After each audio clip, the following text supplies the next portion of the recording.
Welcome back, everybody. This is RGR Craft. This whiskey, I think, is going to be my favorite.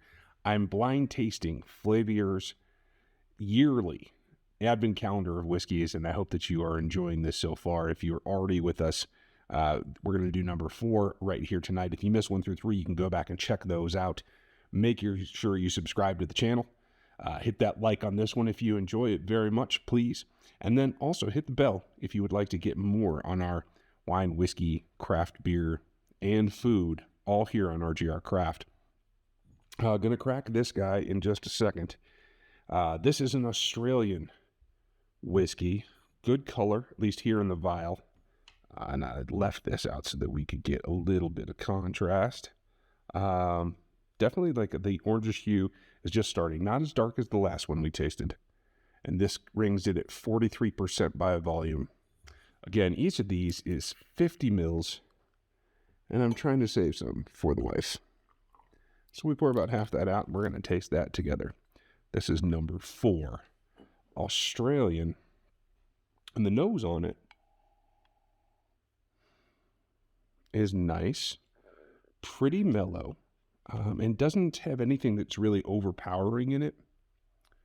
Very much a well-balanced nose.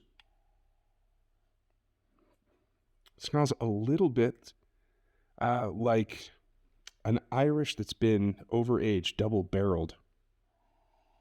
This will only be my 3rd Australian whiskey, so I'm kind of encouraged by it. And we'll take a look at what it is here in just a second as we do the reveal. Now, in the flavor profile, not what I expected. It is just a slightly bit hot. For a 43% bottling, I didn't expect that, but it goes exactly in line with the nose, to tell you the truth. But this is not at all the kind of burnt orange zest type color that might denote a big caramel load. This is very, very light in its flavor profile, despite the color. Let's see if I can get you that. And despite the fact that it's Australian, it's come a very long way. Very, very light on the flavors. Fruit. I get pear. I get a little bit of apricot under it. But definitely very, very light. Nothing vegetal. I don't get anything hay or anything that dramatic. Really nice barreling to get that kind of color and depth off of something that really is not overly charred and not that heavy. It's very light, and as it lingers through the palate, I'm just getting the slightest hint of a little bit of raw almond, and that's kind of nice too.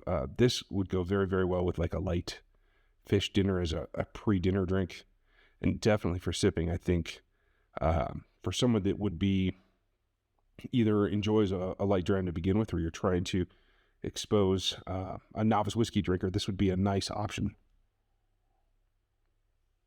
You know, the Nor glass is always one of my favorites.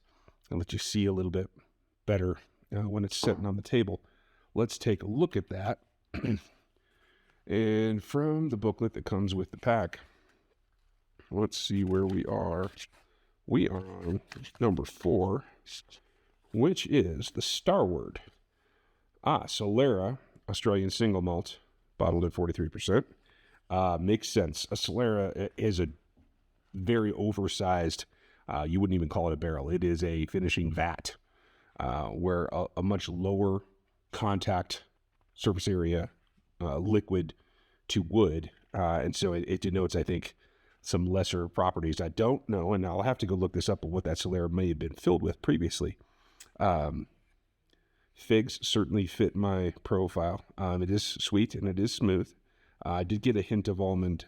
I did not get much oak on it at all, and I certainly did not pick out prunes, which they list as their biggest flavor profile, but very much fruitish.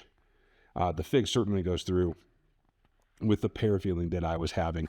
And on the color test, definitely a little bit less than our last round, but in that burnished to true amber type color range. And I think that's great. Very happy with that one. I think that's something you could pick up and give to a lot of whiskey drinkers that maybe aren't ready for that, to tell you the truth. Love the concept of the Solera. You get sour beer in that here in the States. You get a lot of nice wine in it. So something to finish up on. Hope you guys enjoy these. Let me know if you've had this particular bottle or if you're interested in it. And as always, make sure you like this video and subscribe to the channel. I'll have plenty more whiskey reviews as we go through December. We'll be back on craft and the beer industry as well. And very soon we're going to be getting into some great shots, walkthroughs, and tastings of some great food that we've been producing. So look forward to that. Thanks for your time. Hope you enjoyed this one, and I'll catch you next time.